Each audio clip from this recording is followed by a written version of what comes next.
पिता के घर में रहने वाली कन्या कौन सा पाप करती है। एक बार माता पार्वती पृथ्वी लोक पर भ्रमण करके भगवान शिव के पास आती हैं और कहती हैं, हे प्रभु, आज मैं पृथ्वी लोक पर भ्रमण कर रही थी। तब मैंने देखा कि कुछ कन्याएं अपने पिता के घर में कई अधिक समय से रह रही हैं, जबकि पिछले युगों में कन्याओं का विवाह कम आयु में होता था और वह तभी से अपने पति के घर रहने को जाती थीं।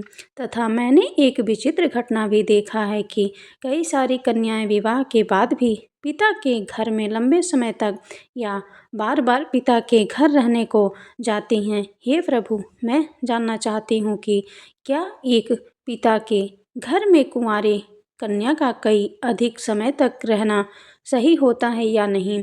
कौन सी आयु में कन्या का विवाह करना योग्य होता है और विवाह के बाद कन्या पिता के घर में रहने से कौन सा पाप लगता है।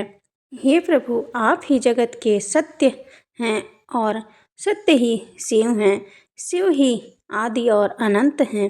कृपया करें और मेरी जिज्ञासा को शांत करें। तब भगवान शिव मुस्कुराते हुए बोले, हे देवी, आज आपने जो प्रश्न किए हैं वह समस्त मानव जाति के कल्याण हेतु अत्यंत महत्वपूर्ण है। आज मैं आपको इन सारे प्रश्नों के उत्तर एक सच्ची घटना के माध्यम से देता हूँ। यह कथा मेरे प्रभु श्री कृष्ण के काल द्वापर युग के है। हे देवी पार्वती, आप इस कथा को ध्यान से सुने। जो भी प्राणी इस कथा का श्रवण तथा प्रसार करता है उनके मैं 100 अपराध माफ़ करता हूँ और मृत्यु के बाद वह प्राणी अनंत काल तक मेरे साथ कैलाश में वास करता है। तब माता पार्वती कहती हैं, हे प्रभु, मैं इस कथा को ध्यान से पूरा अवश्य सुनूंगी और इस कथा का प्रसार भी करूंगी। कृपया आप इस कथा को सुनाना प्रारंभ कीजिए। तब भगवान शिव कहते हैं, हे देवी, यह 28वें द्वापर युग की घटना है। यदुकुल श्रेष्ठ वीर उग्रसेन के यहाँ जो घटना घटित होने वाली है उसी का मैं भूतकाल के रूप में वर्णन करूँगा। मथुरा नाम की नगरी है। वहाँ उग्रसेन नाम वाले यदुवंशी राजा राज्य करते थे। वे शत्रु विजय, संपूर्ण धर्मों के तत्वज्ञान, प्रजा की रक्षा करने वाले और अति गुणवान राजा थे। राजा उग्रसेन धर्मपूर्वक राज्य का संचालन और प्रजा का पालन करते थे। उन्हीं दिनों परम पवित्र विदर्भ देश में सत्यकेतु नाम से प्रसिद्ध एक महान पराक्रमी राजा थे। उनकी एक पुत्री थी जिसका नाम मायावती था। वह सत्य धर्म का आचरण करने वाली, अति सुंदर, गुणवान और चरित्रवान होने के कारण दूसरे लक्ष्मी के समान थी। मथुरा के राजा उग्रसेन ने उस सुंदर नेत्रों वाली मायावती से विवाह किया। उसके स्नेह और प्रेम से मथुरा नरेश मुग्ध हो गए। मायावती को वे अपने प्राणों के समान प्यार करने लगे। उसे साथ लिए बिना भोजन तक नहीं करते थे। उनके साथ क्रीड़ा विलास में भी राजा का समय बीतने लगा। भगवान शिव कहते हैं, हे देवी, मायावती के बिना उन्हें एक क्षण भी चैन नहीं पड़ता था। इस प्रकार से आने वाले प्रतिदिन उन दिनों पति पत्नी में प्रेम बढ़ने लगा। कुछ समय के बाद विदर्भ नरेश सत्यकेतु ने अपनी पुत्री मायावती को याद किया और उसकी माँ भी उसे न देखने के कारण बहुत दुखी थी। फिर एक दिन उन्होंने अपनी बेटी के हालचाल जानने हेतु मथुरा नरेश उग्रसेन के पास अपने दूत भेजे। दूतों ने वहां जाकर आदरपूर्वक राजा उग्रसेन से कहा, महाराज, विद्रभर नरेश सत्यकेतु ने अपनी कन्या और इस राज्य की महारानी के कुशल समाचार जानने हेतु हमें यहाँ भेजा है। आपको हमारा सादर प्रणाम।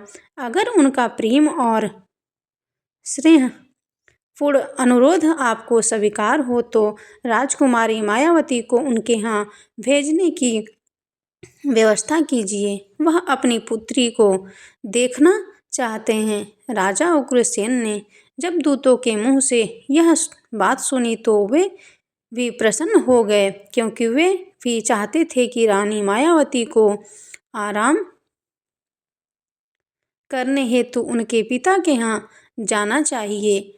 तब उन्होंने स्नेह और उदारता के साथ अपनी पत्नी मायावती को विद्रभर राजा के यहाँ भेज दिया। पति के भेजने पर मायावती बड़ी खुशी के साथ अपने मायके आ गई। वहाँ पहुंचकर उन्होंने पिता के चरणों में प्रणाम किया। उनके आने से महाराज सत्यकेतु को भी बड़ी प्रसन्नता हुई। रानी मायावती वहाँ अपनी सखियों के साथ मंत्रमुग्ध होकर घूमने लगी। पहले की ही भांति घर, वन, तालाब और राज्य में विहार करने लगी, क्योंकि विवाह के बाद पहली बार अपने पिता के यहाँ आई थी। यहाँ आकर वह फिर से बालिका बन गई। फिर कुछ दिन बीतने के बाद वह भूल गई कि उनका विवाह हो चुका है। उनके वर्ताव में अब लज्जा या संकोच का भाव नहीं रहा। फिर भगवान शिव कहते हैं, हे देवी, एक दिन की बात है। रानी मायावती अपनी सखियों के साथ एक सुंदर पर्वत पर सैर के लिए गई। वहाँ एक रमणीय वन दिखाई दिया, जो केलों के उद्यान से शोभा पा रहा था। उस पर भी फूलों की बहार थी। तब राजकुमारी मायावती ने देखा कि एक ओर ऐसा रमणीय पर्वत, दूसरी ओर सुंदर वन और बीच में स्वच्छ जल से भरा सरबोतभद्र नामक तालाब है। एक छोटी बालिका की तरह वह अपनी सखियों के साथ खेलने लगी।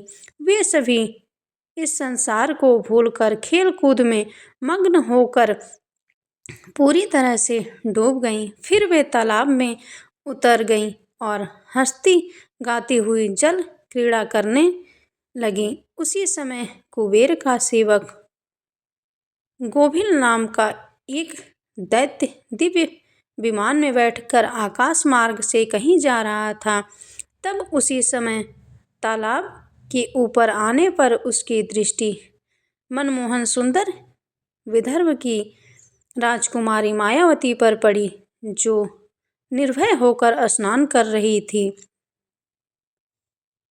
गोभिल के पास दैवीय शक्ति होने के कारण उसने निश्चित रूप से जान लिया कि यह विदर्भ नरेश की कन्या और महाराज उग्रसेन की प्यारी पत्नी है। तब वह मन ही मन कहने लगा, यह तो पतिव्रता होने के कारण आत्मबल से ही सुरक्षित है। किसी भी पुरुष के लिए इसे प्राप्त करना अत्यंत कठिन है।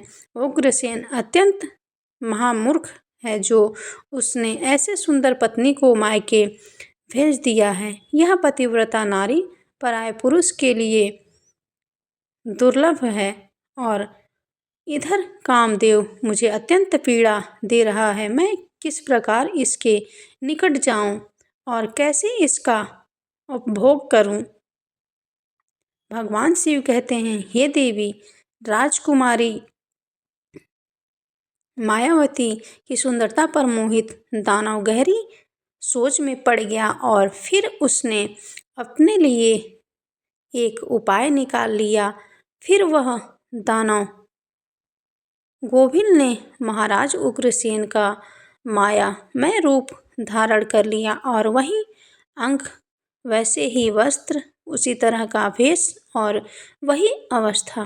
पूर्ण रूप से राजा उग्रसेन सा होकर वह पर्वत के शिखर पर उतरा और फिर अशोक वृक्ष की छाया में शिला के ऊपर बैठकर उसने मधुर स्वर से संगीत सुरों को छेड़ दिया। वह गीत संपूर्ण विश्व को मोहित करने वाला था। ताल, लय और उत्तम स्वर से युक्त उस मधुर गीत को सखियों के मध्य में बैठी हुई सुंदरी मायावती ने भी सुना। वह सोचने लगी, ऐसा मनमोहक कौन गायक यह गीत गा रहा है। राजकुमारी मायावती के मन में उसे देखने की तीव्र इच्छा हुई। उसने सखियों के साथ जाकर देखा, तब अशोक की छाया में सुंदर प्रतापी बैठा हुआ कोई पुरुष गा रहा था। वह महाराज उग्रसेन जैसा दिखाई पड़ता है। भगवान शिव कहते हैं, हे देवी, वास्तव में तो वह राजा के भेष में नीच दानव गोभिल ही था। राजकुमारी मायावती विचार करने लगी कि मेरे स्वामी मथुरा नरेश अपना राज्य छोड़कर इतनी दूर कब और कैसे चले आए। वह इस प्रकार सोच ही रही थी कि उस पापी ने स्वयं ही पुकारा, हे प्रिय, आओ, तुम्हारे बिना मैं नहीं जी सकता। तुमसे अलग रहकर मेरे लिए इस प्रिय जीवन को व्यतीत करना भी असंभव सा हो गया है। तुम्हारे स्नेह ने मुझे मोह लिया है, अतः मैं तुम्हें छोड़कर कहीं भी नहीं रह सकता।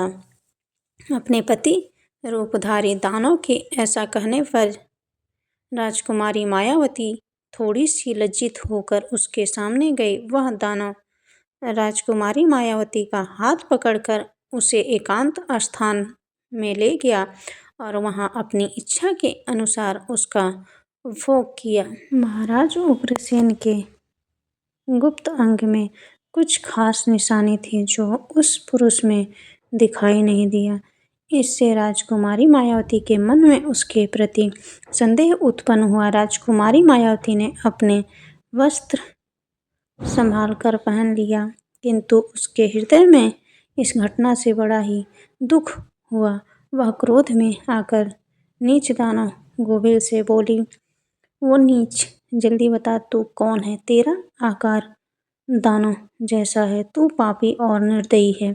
यह कहते कहते आत्मगालिन के कारण राजकुमारी मायावती की आंखें भर आई। वह श्राप देने को उद्यत होकर बोली, हे दुरात्मा, तूने मेरे पति के रूप में आकर मेरे साथ छल किया और इस धर्ममय शरीर को अपवित्र करके मेरे उत्तम पतिव्रत का नाश कर डाला। अब यही तो मेरा भी प्रभाव देख ले, मैं तुझे अत्यंत कठोर श्राप दूंगी। राजकुमारी मायावती की बात सुनकर दानव गोभिल ने कहा, हे पतिव्रता नारी, भगवान विष्णु तथा उत्तम ब्रह्मांड के भय से तो समस्त राक्षस और दानव दूर भागते हैं।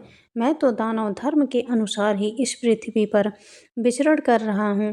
पहले मेरे दोष का विचार करो कि किस अपराध पर तुम मुझे श्राप देना चाहती हो।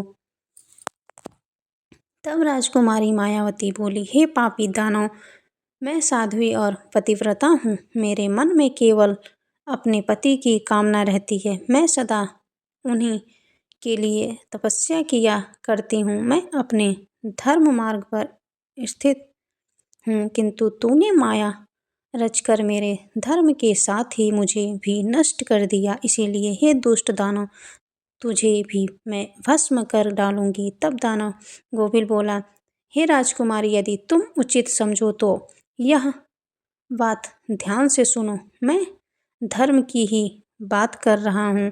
जो स्त्री प्रतिदिन मन, वाणी और काम से अपने पति की सेवा करती है, पति के संतुष्ट रहने पर स्वयं भी संतोष का अनुभव करती है, पति क्रोधी होने पर भी उसे कभी नहीं छोड़ती, उसके दोषों और गुनाहों की ओर ध्यान नहीं देती और पति के सभी कामों में आगे रहती है, वही नारी पतिव्रता कही गई है। यदि स्त्री इस लोक में अपना कल्याण करना चाहती हो तो वह पति रोगी, अंगहीन, कोढ़ी, सब धर्मों से रहित तथा पापी पति का भी परित्याग न करें। जो पति को छोड़कर जाती है और दूसरे कामों में मन लगाती है, वह संसार में सब धर्मों से बहिष्कृत व्यभिचारिणी समझी जाती है। भगवान शिव कहते हैं, हे देवी, गोविल आगे कहता है, मुझे वेद और शास्त्रों द्वारा और मेरे गुरु के द्वारा प्राप्त धर्म का ज्ञान है। गृहस्थ धर्म का परित्याग करके पति की सेवा छोड़कर यहाँ किसी लिए आई हो? तुम इतना होने के बावजूद भी अपने ही मुंह से कहती हो मैं पतिव्रता हूँ।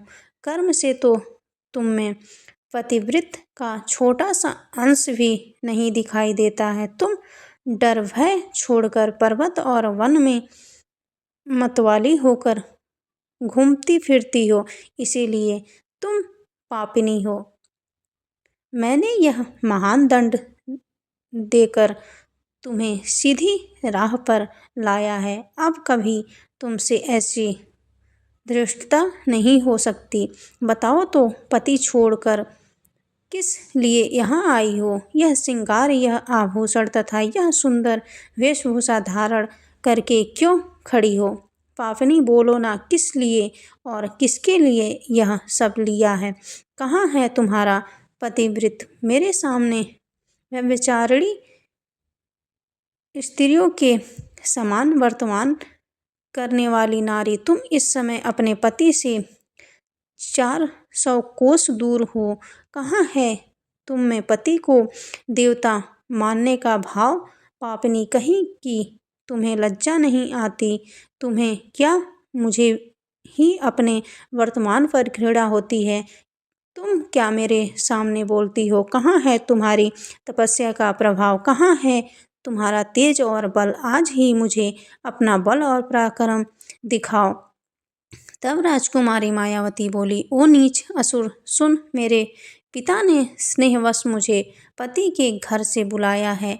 इसमें कहाँ पाप है? मैं काम, लोभ, मोह तथा डर के वश पति को छोड़कर नहीं आई हूँ। मैं यहाँ भी पति का चिंतन करती रहती हूँ।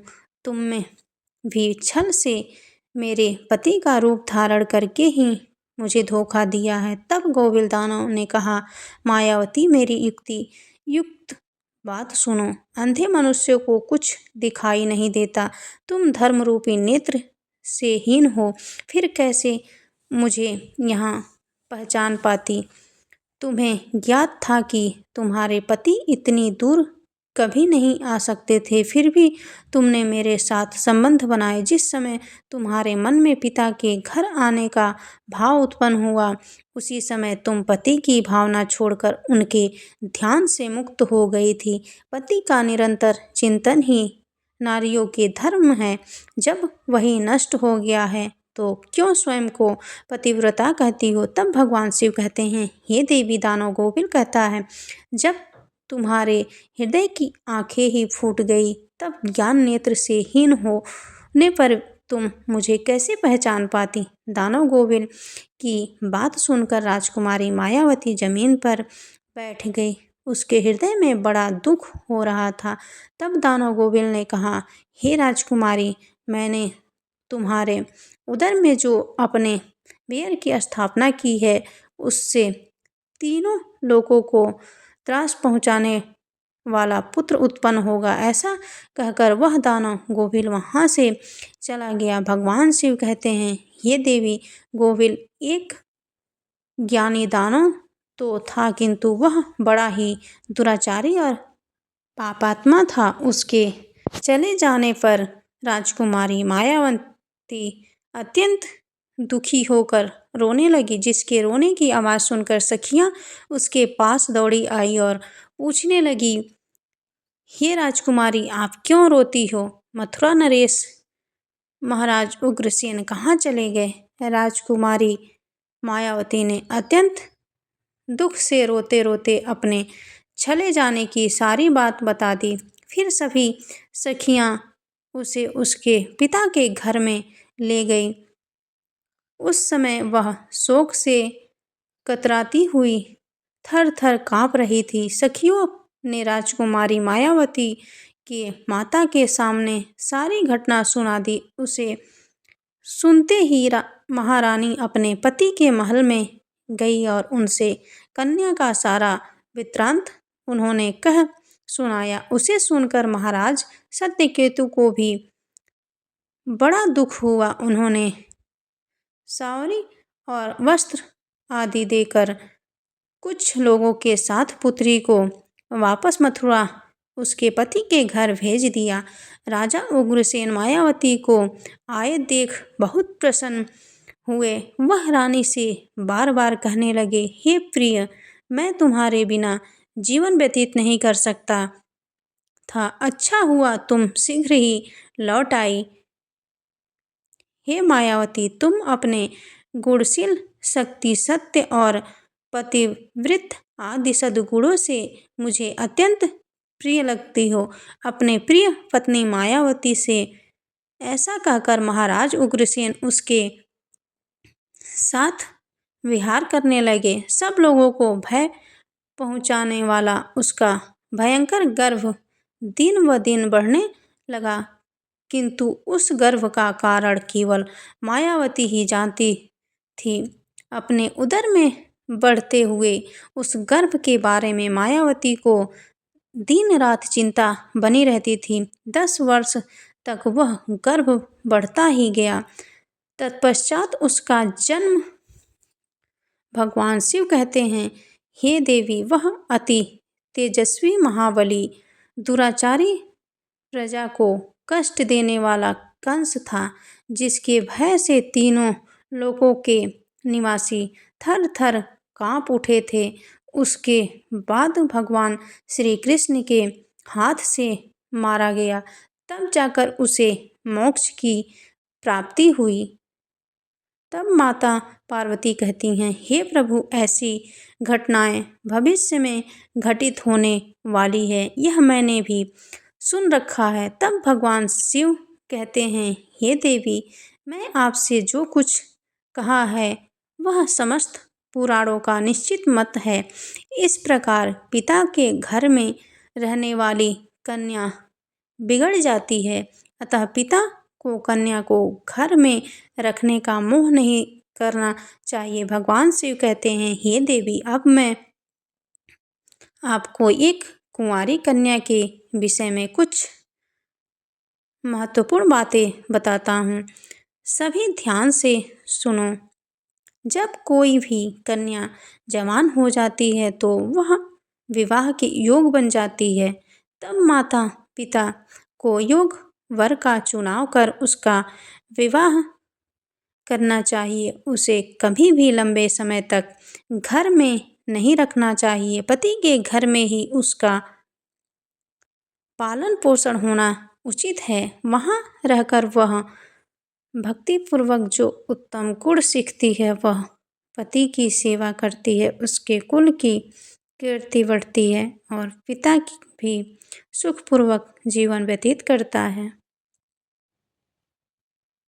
ससुराल में रहकर यदि वह पाप करती है तो उसका फल पति को भोगना पड़ता है।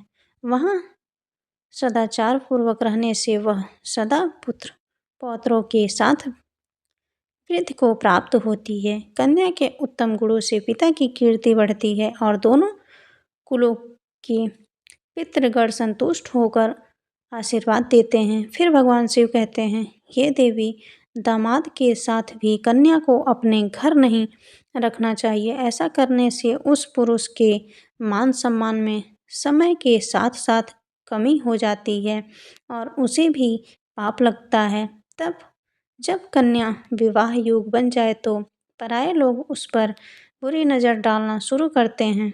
ऐसे में कहीं वह भी किसी पराये पुरुष के साथ प्रेम संबंध बनाए, उसके पहले ही विवाह करना होता है। एक जवान कन्या पिता के घर में रखना मतलब खजाने भरा चोरों के बीच रखने के समान होता है तथा उस स्त्री का गहना और पिता का सम्मान उस कन्या की इज्जत होती है, जिसे हमेशा संभाल कर रखना चाहिए। किसी भी स्त्री को कभी भी पति से दूर नहीं रहना चाहिए। ज़्यादा समय तक मायके रहना भी पाप के समान है। एक पतिव्रता नारी का स्थान सदैव उनके पति के चरणों में होना चाहिए तथा पति के लिए पत्नी का स्थान पति के हृदय में होना चाहिए। फिर भगवान शिव कहते हैं, हे देवी, अब मैं आपके सारे प्रश्नों के उत्तर दे दिया है। तब माता पार्वती कहती हैं, हे प्रभु, आज मैं धन्य हो गई हूँ जो मेरे मन में चल रहे सारे प्रश्नों को दूर किए हैं। वीडियो अच्छी लगी हो तो लाइक, शेयर और ऐसे ही वीडियो को देखने के लिए हमारे चैनल को सब्सक्राइब ज़रूर कर लें। धन्यवाद।